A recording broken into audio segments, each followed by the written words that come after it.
Today on Clear Your Clutter Inside and Out, we're talking about procrastination. Now that it's spring, or perhaps fall where you are, do you find yourself procrastinating more? In what ways do you subtly postpone stuff? What are the different ways you might be dilly-dallying? Learn how to procrastinate less as we continue our month focusing on spring cleaning. Do you control your clutter, or does your clutter control you? On Clear Your Clutter Inside and Out, we'll teach you awareness as well as action steps to create change in your life. Come on, let's get started. Today's episode was kind of inspired by me. I really am not a procrastinator. I'm really focused. I do a good job of knocking out my to-do list. But as we've been downsizing, getting ready to move, I've had to kind of kick myself in the pants. I have that laser focus, and I think part of my frustration is that we've kind of thought about moving. We're saying, actually, we're going to move for a while. And one of the big motivating factors was I had an ARM mortgage, which I don't recommend, thinking that we would be out. I did it before my husband in 8 years. So anyway, it was coming due. I highly recommend not using Wells Fargo. And so that was kind of the big, like, you know what? Let's make a change. We can buy a house together because Tony moved in. And even though I knew this was coming, again, guys, I know, still grieving, and I just couldn't motivate myself. So it's kind of inspired, like if you procrastinate, what if you're doing something like we are and moving? That can be huge if you procrastinate. I had forgotten all the junk you have to do, how you have to adult when buying a house. And so not only are we buying, we're selling, we have to get a bridge loan in case everything doesn't line up on the same day. Anyway, it's just been a lot of stuff. And if you're procrastinating, it can cost you time, money, and on a big project like a move. And so I thought it would be good to talk about procrastinating. It was also inspired today's episode. I had a friend that I would say conservatively lost over $100,000. Now, I don't know about you, but if $100,000 dropped in my lap, I'd be like, yeah. And they procrastinated buying some property when it was really low and a boom happened and they could have sold it. So they lost out on a huge chunk of income. So that's just one example of what, if you're procrastinating, you might be missing out on. Why do we procrastinate? You might have learned it as a child. If you had a parent that liked to control everything, that was coming from a lot of fear, then you might not have been able to learn how to regulate, internalizing your intentions and learning to act on them, right? Because the controlling parents doing all that stuff, making decisions for you, and especially if there's fear involved there. I've mentioned this. I was called the indecisive one in college, and I was always afraid I was going to make the wrong decision. So perhaps you weren't able to learn how to naturally do this as a child, and it's coming up for you as an adult. Or you might be procrastinating as a form of rebellion. If you always were on a strict schedule with your parents and all this stuff, and you're like, hey man, I'm just not going to do it. This is a way for me to stick it to the man, or whatever it is you're thinking. So think about that. Did that happen to you in your childhood? Does it apply to you? I read somewhere when I was doing research, I thought this was a good analogy. A lot of times we'll say to a procrastinator, you just need to learn how to be productive. You need to learn how to plan. You need to learn time management skills. And their analogy was that was like telling someone with chronic depression to cheer up.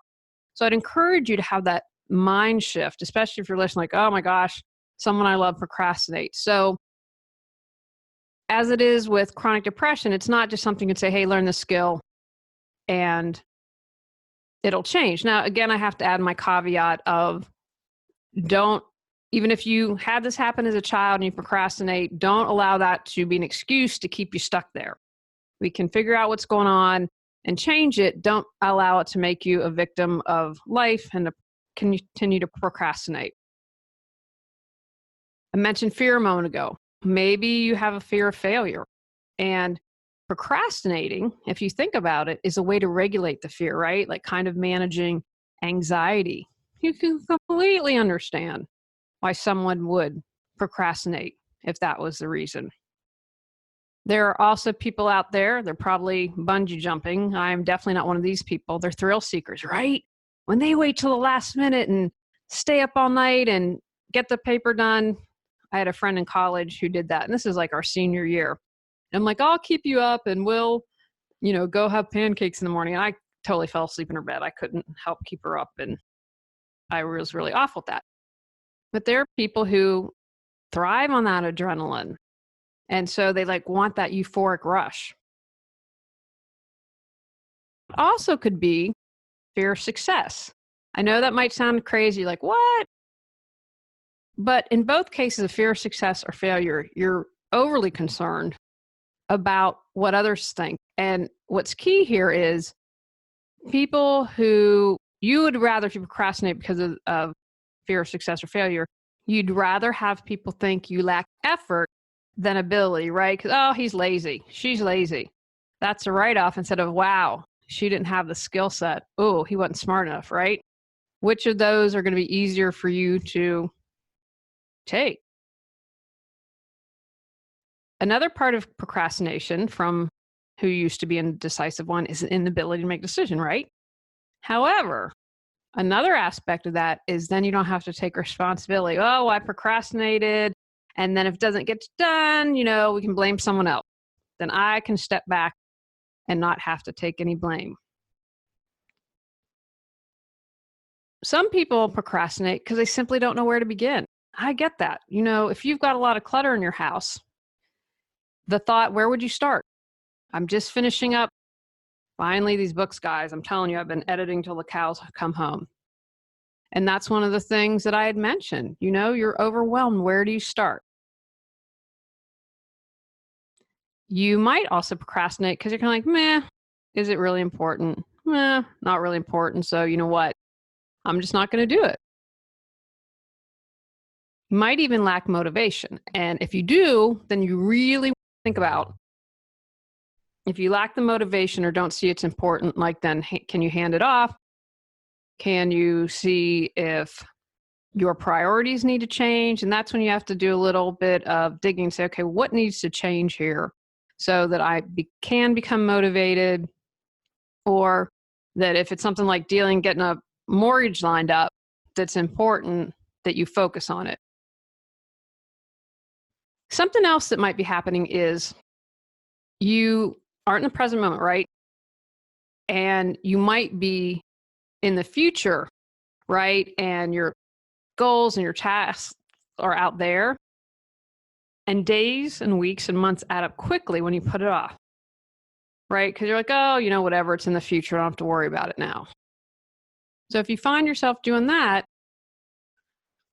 become as present as you can, because that can be a powerful motivator. I don't want to pay a jacked up interest rate. That is my motivator to pack boxes. How might procrastination or dillydallying be showing up?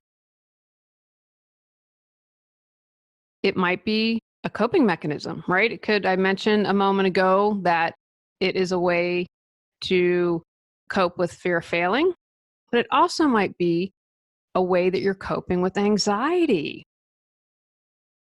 And if you're overwhelmed by this, you're like, I have a lot of anxiety about making a decision and you're stuck. Make sure that as you're planning your schedule, you have time to relax, have a laugh or two, unwind. If you build that into your schedule, then that way you can be like, okay, you know what? Have a little bit of anxiety of this, but I'm going to make sure I have time to meditate. I'm going to make sure that I can go out and enjoy a meal with my friends.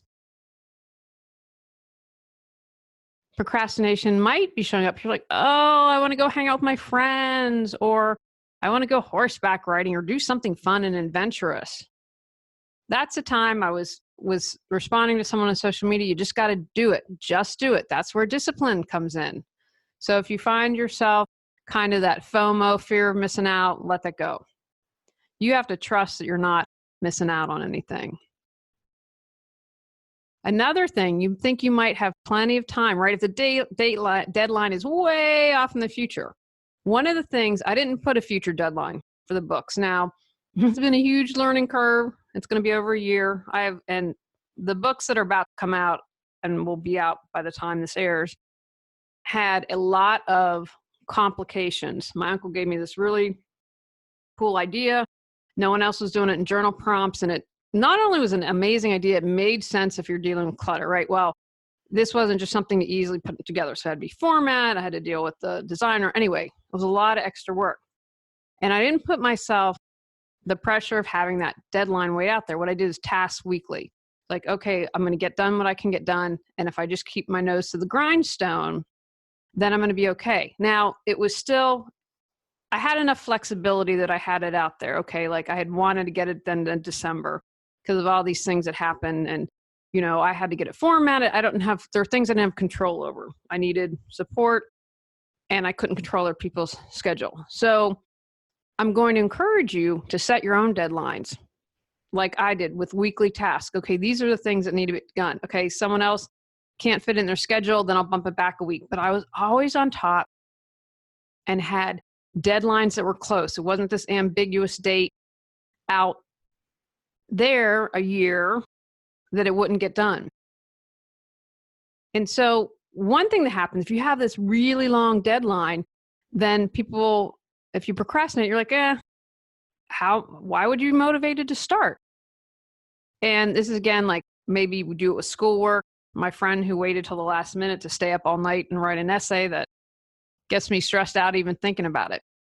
So I'm going to encourage you, create those deadlines and then share your deadlines with people.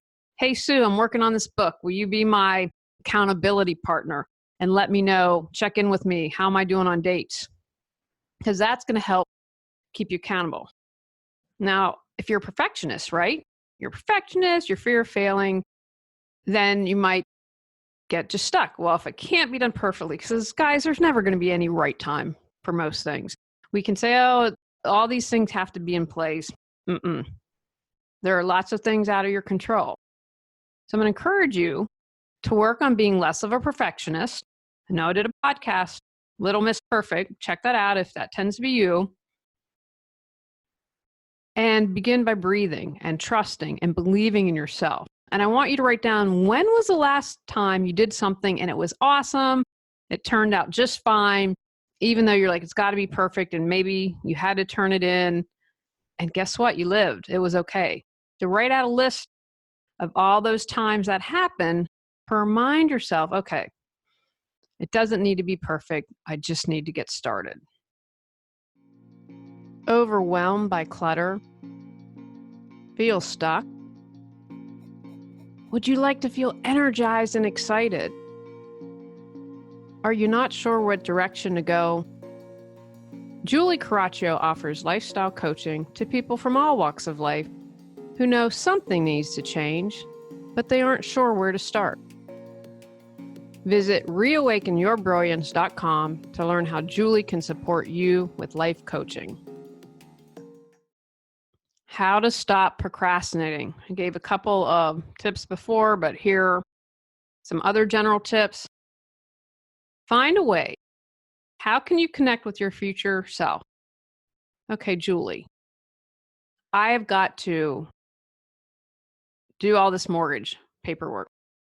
And I've talked to a couple of people. Well, the payoff is going to be, I'm going to save thousands of dollars if I talk to a couple of people and get the best interest rate as possible. And I'm going to have everything in place. And then that way it doesn't tie up buying or selling a home. Everything's going to be able to flow. My motivation is, finally get rid of these crappy neighbors. How awesome is that? The cats are going to have a big fence they can't climb. Although I don't know, Athena probably could break out of Rikers.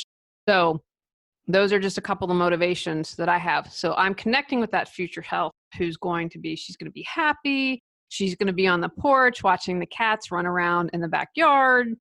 Happy Julie gets to have a garden.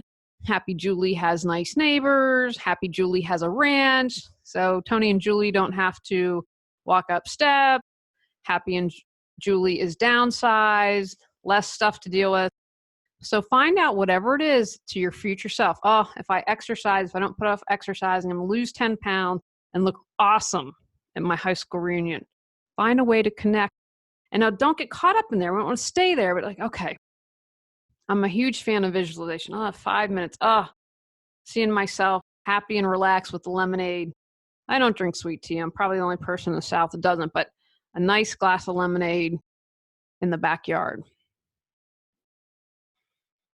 Don't make a mountain out of a molehill. Don't act like it's just the worst thing ever to have to write the paper. I mean, come on, be realistic here. If you don't make a big deal out of it, then you can just go ahead and get it done. Don't waste your time. That's being a drama queen or a drama king. You're like, okay, just it needs to get done. So don't let it get you caught up in that crazy spiral. Because once you step on that, you can just create things in your head and make it bigger and badder and more annoying. Deadlines, and mark them down on your calendar. If it doesn't get written down, it's probably not going to get done. Probably not going to get done, guys. And then you wonder, well, I want you to think about it. Here is 2019. What did you do last year in 2018? Did you accomplish all you wanted? Why or why not?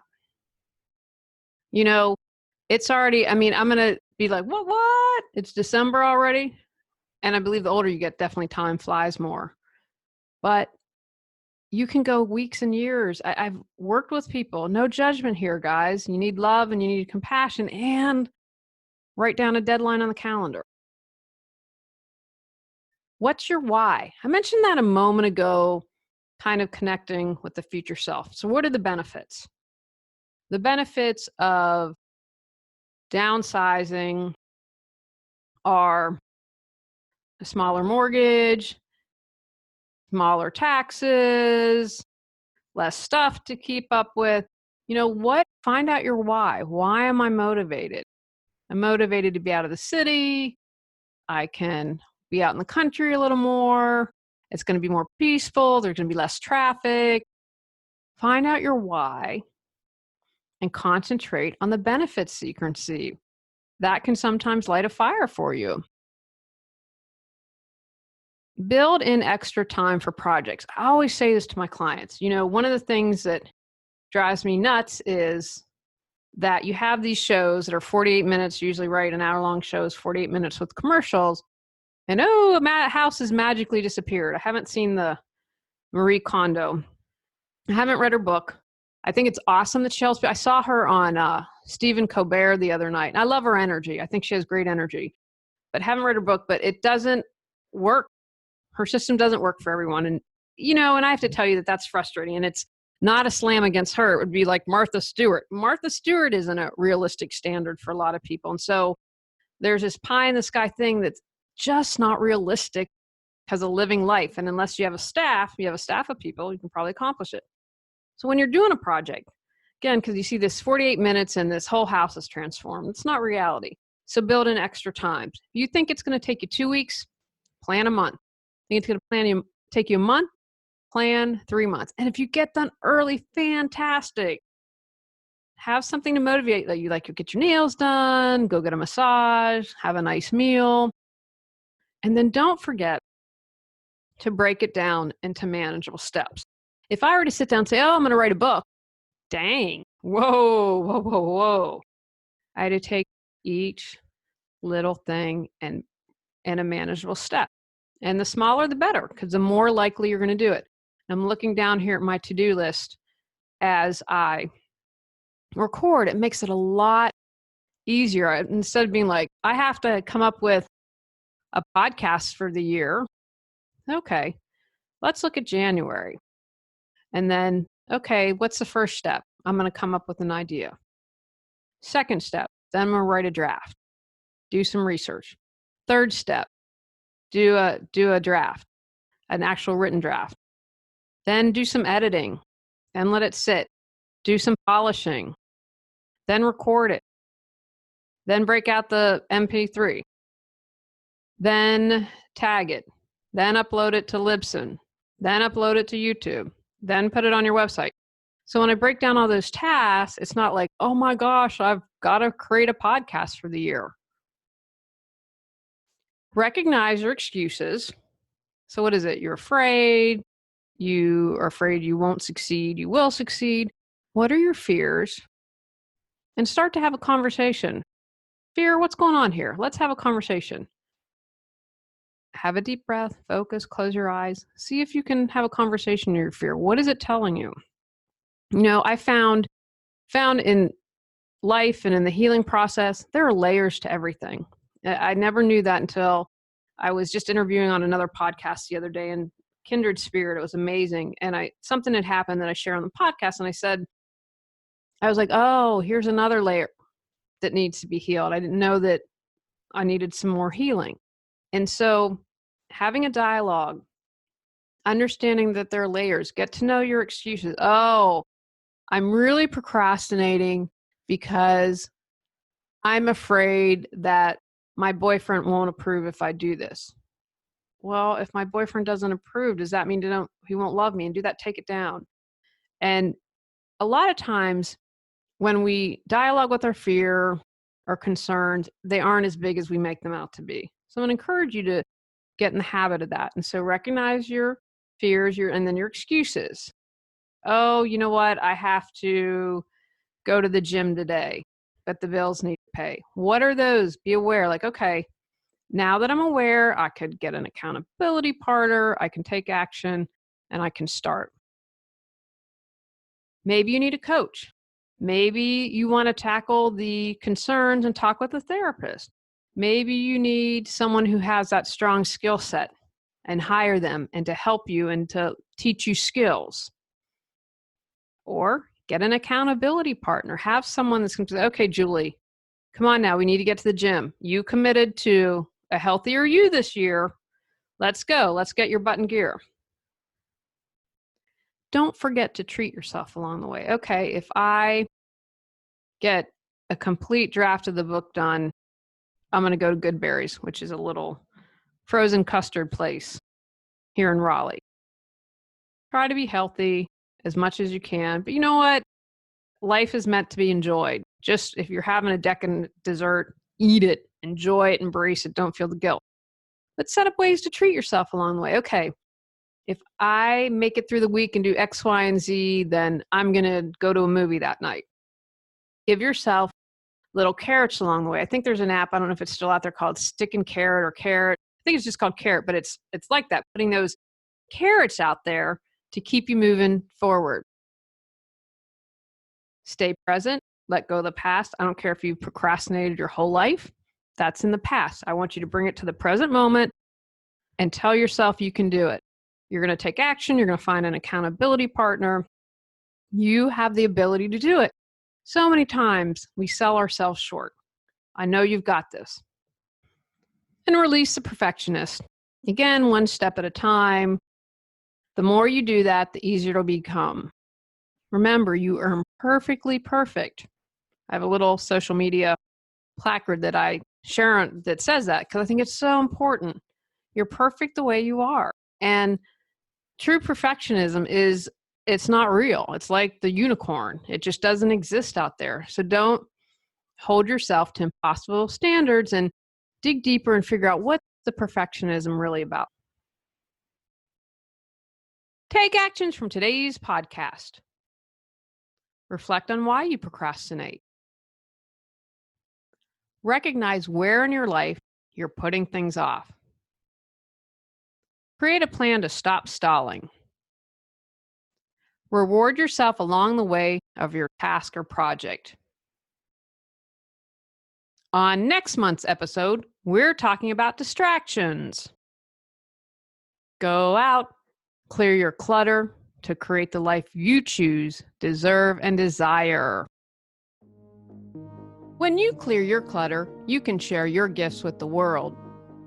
Sign up for our free newsletter at reawakenyourbrilliance.com. If you've enjoyed Clear Your Clutter Inside and Out, please rate, review, and share us.